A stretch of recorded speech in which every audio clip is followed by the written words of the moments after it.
बिस्मिल्लाहिर्रहमानिर्रहीम, अस्सलाम वालेकुम। मैं हूँ बशर हसन, आपका बायोलॉजी का टीचर। हमने क्लास 9 के अंदर हमारा लास्ट चैप्टर कंप्लीट कर लिया था और आज हमने इसमें एक्सरसाइज को डिस्कस करना है। हमारा लास्ट चैप्टर 10 एवोल्यूशन था और इसकी हमने एक्सरसाइज के एमसीक्यूज़ को आज डिस्कस करना है।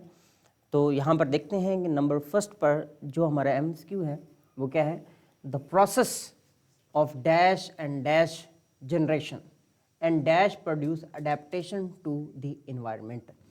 यहाँ पर हम देखते हैं वो किसकी बात करने जा रहा है, द प्रोसेस ऑफ, पहला ऑप्शन देखिए सेक्सुअल रिकम्बिनेशन की बात कर रहे हैं यहाँ पर, यानी कि सेक्सुअल रिकम्बिनेशन नंबर फर्स्ट पे आएगा, एंड नेचुरल सिलेक्शन दूसरे नंबर पे, एंड म्यूटेशन। ये तीनों पॉइंट इंपॉर्टेंट हैं और मेरे ख्याल में यहाँ पर हमारा यही ऑप्शन जो है वो करेक्ट है। लेकिन हम नेक्स्ट ऑप्शन को भी डिस्कस करते हैं। नंबर सेकंड पर देखिएगा, जेनेटिक ड्रिफ्ट की बात करें। What is genetic drift?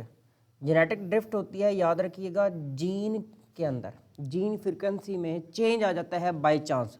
Suppose करें एक जगह पर डिफरेंट एक पॉपुलेशन है, उसके डिफरेंट ऑर्गेनिज्म मौजूद हैं, कुछ रेड कलर के हैं, कुछ वाइट कलर के हैं। सपोज करें फ्लड आया था तो वो वाइट कलर वालों को बहा के चला गया, तो वो वहाँ पे जीन का लॉस हो जाता है। तो हम इसमें लिखते हैं loss of gene by chance, तो उसको हम क्या बोल रहे होते हैं, जेनेटिक ड्रिफ्ट कहते होते हैं। तो इसका मतलब ये यहाँ पर ऑप्शन यहाँ पर नहीं आएगा।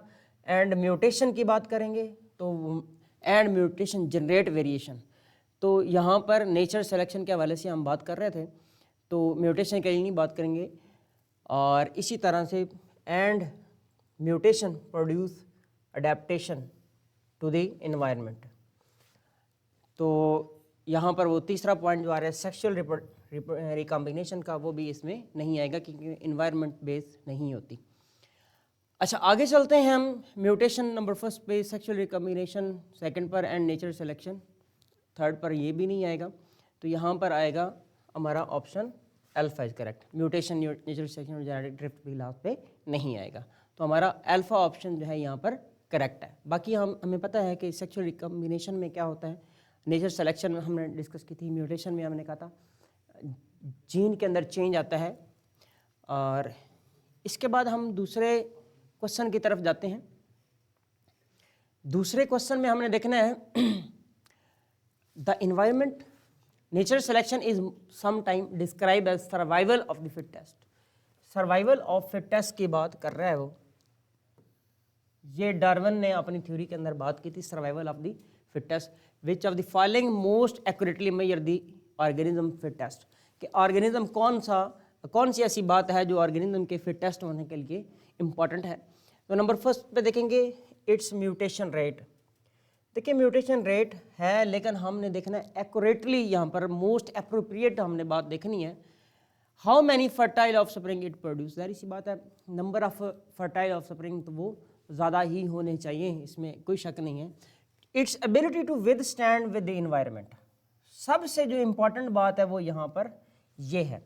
इसमें हमने कंपटीशन की बात की थी, याद करें कंपटीशन, और कंपटीशन में हमने 3 तरह के कंपटीशन देखे थे, एक इंटर स्पेसिफिक थे, एक इंट्रा स्पेसिफिक थे, और एक कंपटीशन विद द इन्वायरमेंट था। अब उसमें इन तीनों कंपटीशन के साथ जो वहाँ पे विन करता था, इसका मतलब था वो सबसे फिटेस्ट था और वही सरवाइव करता था। तो ऑप्शन यहाँ पर डेल्टा में देखिएगा, how much food it is able to make और ऑब्टेन। फूड के हवाले से ऐसी बात नहीं होती।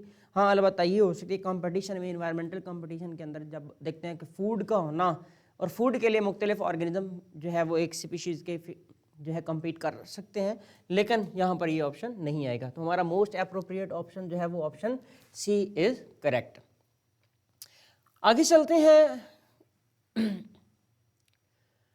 Smallest population biological unit that can evolve over time, तो यहाँ पर 2 बातें आएंगी। देखें बायोलॉजिकल यूनिट हमने देखेंगे, बायोलॉजिकल यूनिट क्या होता है, smallest biological unit. Smallest biological unit हम वैसे पॉपुलेशन स्पीशीज़ पढ़ रहे होते हैं, स्पीशीज़ में आगे पॉपुलेशन, पॉपुलेशन से आगे कम्युनिटी, कम्युनिटी से आगे हम इकोसिस्टम की बात कर रहे होते थे। तो इसको हम यहाँ पर लिख देते हैं नंबर फर्स्ट पर स्पीशीज़ नंबर सेकंड पर हमने पॉपुलेशन पढ़ा है, नंबर थर्ड पर हम देखते हैं कम्युनिटी, एंड नंबर फोर्थ पर इकोसिस्टम। ये होते हैं। अब स्पीशीज जो है वो बायोलॉजिकल यूनिट है, लेकिन जब एवोल्यूशन की बात करेंगे तो एवोल्यूशन स्पीशीज में नहीं होगी, एवोल्यूशन होती है पॉपुलेशन के अंदर। और वर्ड स्पीशी नहीं है, this is species. Word species होता है स्पीशीज, यानी कि स्पीशीज का सिंगुलर और प्लूरल स्पीशीज ही होता है। स्पीशीज क्या होता है? Group of organism of same group of organism which can interbreed with each other, तो वो स्पीशीज था। अगर हम बात करें a group of organism of same species living at same time at same place, उसको हम क्या बोल रहे होते हैं? पॉपुलेशन। इस तरह इकोसिस्टम के अंदर, इकोसिस्टम में क्या होता था कि एक ही कम्युनिटी के अंदर जितनी भी मुख्तलिफ पॉपुलेशन होती हैं, इन्वायरमेंट होता है, उनका आपस में इंट्रैक्शन जो होता है, बेसिकली हम उसको इकोसिस्टम कह रहे होते हैं। तो यहाँ पे हमारा जो करेक्ट आंसर है वो क्या है? पॉपुलेशन है। इसके बाद हम चलते हैं question number 4, which of the following pair of structure is least likely to represent homology. तो यहाँ पर हमने देखना है कि जो कि होमोलॉजी के लिए ऑप्शन जो है वो करेक्ट नहीं है। Basically the wings of bats and the 4 limbs of human, जाहिर सी बात है ये होमोलॉजी रखते हैं, यानी कि 4 limbs of human and wings of bat ये होमोलोगस ऑर्गन्स हैं, ये होमोलोगस ऑर्गन्स हैं। तो इसका मतलब ये ऑप्शन यहाँ पर नहीं है, तो हमने लीस्ट जो है वो ढूंढना है। The haemoglobin of baboon and that of gorilla. देखिए हीमोग्लोबिन तो हीमोग्लोबिन होती है, हीमोग्लोबिन में तो चेंज नहीं आता। हीमोग्लोबिन एक प्रोटीन होती है जो कि ऑक्सीजन कैरी करती है। मैं यहाँ पर लिख देता हूँ ऑक्सीजन कैरिंग प्रोटीन। इसके बाद the brain of cat and that of the dog. तो ब्रेन के हवाले से अगर देखें तो वो भी क्या होता है? होमोलोगस ऑर्गन में आ जाता है। The wings of birds and those of an insect, ये होमोलोगस ऑर्गन नहीं है, ये बल्कि एनालोगस ऑर्गन है, एनालोगस ऑर्गन। तो इसका मतलब हुआ कि ये यहाँ पर लीस्ट जो है वो होमोलॉजी के रिप्रेजेंट कर रहे होते हैं। तो हमारा ऑप्शन यहाँ पर delta is correct. Question number हम चलते हैं जी 5 की तरफ। Organism produce many more offspring that can possibly survive on the limited amount of resources available to them. The offspring that are most likely to survive are those that are. हमने देखें बात की थी कि natural selection के जो points हमने discuss किए थे, सबसे पहले जो हमने डिस्कस किया वो था ओवर प्रोडक्शन था, फिर वेरिएशन की बात की, फिर कंपटीशन की बात की, फिर हमने सर्वाइवल ऑफ फिटेस्ट की बात की थी। तो जाहिर सी बात है नंबर ऑफ ऑर्गेनिज्म तो ज़्यादा प्रोड्यूस होंगे, तो नंबर ऑफ ऑर्गेनिज्म ज़्यादा प्रोड्यूस होंगे और उसके बाद कंपटीशन होगा और जिसकी सर्वाइवल होगी, जाहिर सी बात है इन्वायरमेंट है सारा, उसका इन्वायरमेंट के साथ कंपटीशन है और उसके बाद उसकी सर्वाइवल होगी और वो जो सर्वाइव करेगा वो सबसे फिटेस्ट होगा। आइए देखते हैं ऑप्शन के हवाले से। और born first and grow fastest, ऐसा नहीं है कि जो पहले पैदा हुआ है और उसने ग्रो पहले कर लिया कि वो क्या होगा कि वो फिटेस्ट होगा, ऐसा बिल्कुल भी नहीं है। आगे चलते हैं। Are largest and most aggressive, यानी कि ऐसा है कि जो सबसे बड़ा है और सबसे एग्रेसिव है वो सर्वाइव करेगा, ऐसा भी नहीं है। हैव नो नेचुरल प्रेडेटर्स, यानी कि ऐसा सर्वाइव करेगा जिसके नेचुरल प्रेडेटर्स जो है नहीं होंगे, ऐसा भी नहीं है। आगे चलते हैं। Are best adapted to the environment. इन जो तीनों बातें लिखी हैं इनके अंदर अगर देखा जाए तो सबसे इम्पॉर्टेंट बात जो है वो कौन सी है? Are best adapted to the environment. ये वाला ऑप्शन जो है वो करेक्ट है, यानी कि ऑप्शन डेल्टा इज करेक्ट। आगे चलते हैं। क्वेश्चन नंबर आ जाता है 6 हमारे पास। Natural selection operates to produce changes in. अब हमने ये देखना है कि नंबर फर्स्ट हम देखेंगे चेंजेस किस में आती थी। हमने एक म्यूटेशन की बात की थी, याद करें तो म्यूटेशन के हवाले से हमने देखा था natural selection operate to produce changes in. हमने अभी बात की, एक क्वेश्चन हमने डिस्कस किया स्पीशीज़ और पॉपुलेशन के हवाले से कि वो स्मॉलेस्ट बायोलॉजिकल यूनिट कौन सा है जिसके अंदर चेंज आता है और चेंज आने के बाद एवोल्यूशन हो जाती है। वो हमने पॉपुलेशन का मेंशन किया था, तो वहाँ पे पॉपुलेशन था, डेफिनेटली यहाँ पर भी पॉपुलेशन का ही आंसर आएगा। रेसेस एंड इंडिविजुअल ये नहीं है। जीन्स की अगर बात करें तो इसमें हम म्यूटेशन की बात करते हैं, और खाली म्यूटेशन से हमने ये भी कहा था कि प्रोसेस नहीं होता, यानी कि एवोल्यूशन नहीं होती, उसमें मल्टीपल चीज़ें हैं कि जैसे हमने नेचर सिलेक्शन की बात की, जैसे कि हमने म्यूटेशन की बात की, जैसे कि हमने रैंडम अथॉर्टमेंट की बात की थी, जैसे कि हमने जीन फ्लो माइग्रेशन की बात की थी, तो मल्टीपल बातें। तो ये हमारा ऑप्शन यहाँ पर जो नेचर सिलेक्शन में है वो बीटा करेक्ट है। क्वेश्चन नंबर 7 की तरफ आते हैं। Speciation is the evolutionary process by which. अच्छा, इसके लिए भी हमने बात की थी कि जो स्पीशीज़ होती हैं उनसे नई स्पीशीज़ का डेवलप होना, the process of formation of new species. और जो नई स्पीशीज़ बनती हैं वो डेफिनेटली किससे बनती हैं, वो भी पॉपुलेशन से बनती हैं। तो हम देखते हैं, जाहिर सी बात है, speciation is the evolution process by which a new population forms. ऐसा नहीं है, नई पॉपुलेशन नहीं बनती, नई स्पीशीज़ डेवलप होती है।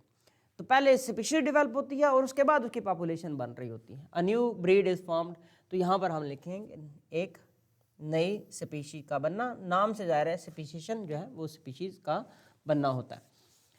तो आगे चलते हैं, क्वेश्चन नंबर हमारा 8 है अ म्यूटेशन। म्यूटेशन के लिए अभी हमने कहा था चेंज इन अपीयरेंस। अपीयरेंस में चेंज तो अंडरस्टूड आ जाएगा, लेकिन अपीयरेंस में चेंज आने की दो बातें हो सकती हैं, एक एनवायरमेंटल फैक्टर हो सकता है, एक जेनेटिक हो सकता है। तो जेनेटिक चेंज आएगा तो वो परमानेंट है, इन्वायरमेंटल जो फैक्टर अप्लाई होगा तो वो टेम्परेरी होता है। तो हम यहाँ पर देखेंगे चेंज इन अपीयरेंस ऐसा नहीं है, होगी लेकिन जेनेटिक पहले होगी। Change in behaviour, change in behaviour हो सकता है लेकिन वो परमानेंट नहीं हो सकता। अगर जीन में चेंज आ जाए है तो वो परमानेंट हो सकता है, अदरवाइज नहीं। तो यहाँ पे ऑप्शन हमारा चार्ली है, change in gene. A mutation is change in the gene. दो बातें होती हैं, चेंज इन द जीन और चेंज इन द क्रोमोसोम। दोनों बातें हमने याद रखनी है। Change in the environment, environment में चेंज आए वो म्यूटेशन नहीं होता। तो यहाँ पर हमने म्यूटेशन की बात करनी है, और म्यूटेशन में दो बातें हम कर रहे हैं, चेंज इन जीन और चेंज इन क्रोमोसोम। मैं यहाँ पर मेंशन कर रहा हूँ, हमारा चेंज इन जीन यहाँ पर लिखा हुआ है, तो मैं यहाँ पर मेंशन कर रहा हूँ चेंज इन क्रोमोसोम। ये भी हमने साथ याद रखना है, क्रोमोसोम। क्रोमोसोम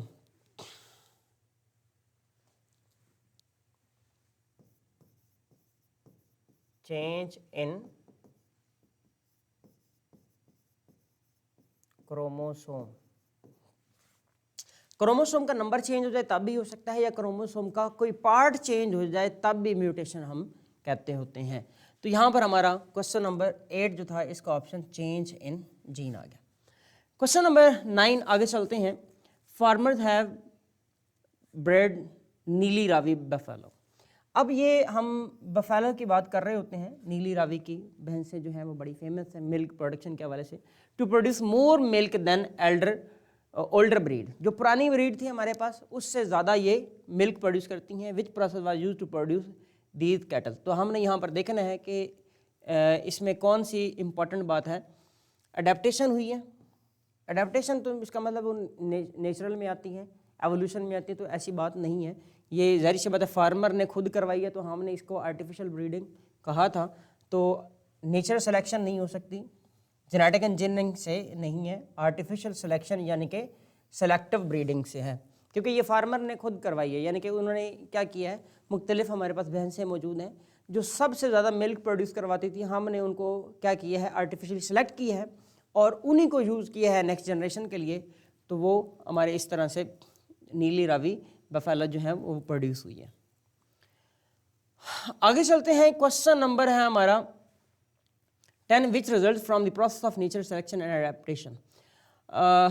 नेचुरल सिलेक्शन और एडेप्टेशन से आर्टिफिशियल सिलेक्शन नहीं होती, ये तो इंसान खुद करवा रहा होता है, तो ये उसमें नहीं आता, बल्कि आता है एवोल्यूशन।